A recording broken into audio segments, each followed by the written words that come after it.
In a world where school corridors should echo with laughter, not sirens, a group of Geneva High School students made a powerful statement this week. These brave young activists took a stand against the growing epidemic of gun violence in educational spaces, proving that even teenagers can spark national conversations when they raise their voices.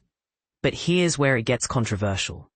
Should student protests like this be celebrated as acts of courage, or does it risk normalizing disruption in academic environments? Let's unpack this pivotal moment in modern youth activism.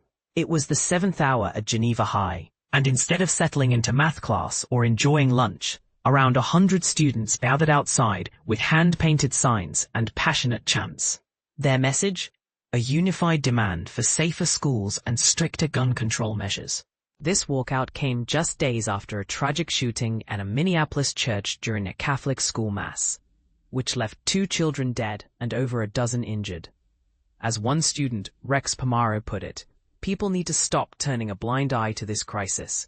It's simply unacceptable that our classrooms are turning into battlegrounds. The organizers had notified administrators in advance, striking a balance between advocacy and responsibility. Principal Tom Rogers, while acknowledging the importance of the lesson they were teaching, admitted, "You try to prepare for every scenario, but violence has a way of appearing where you least expect it." He praised the students for their courage, noting that even brief disruptions can carry lasting impact. Letty Klein, another participant, voiced a sentiment many teens share. "I feel safe most days, but it only takes one angry person to shatter that feeling. We deserve to learn without fear." Her words highlight a critical tension: how to reconcile the reality of living in a safer-than-average school with the constant shadow of potential threats. And this is the part most people miss: the psychological toll of walking on eggshells in environments that should feel secure. Parents watching the event were visibly moved.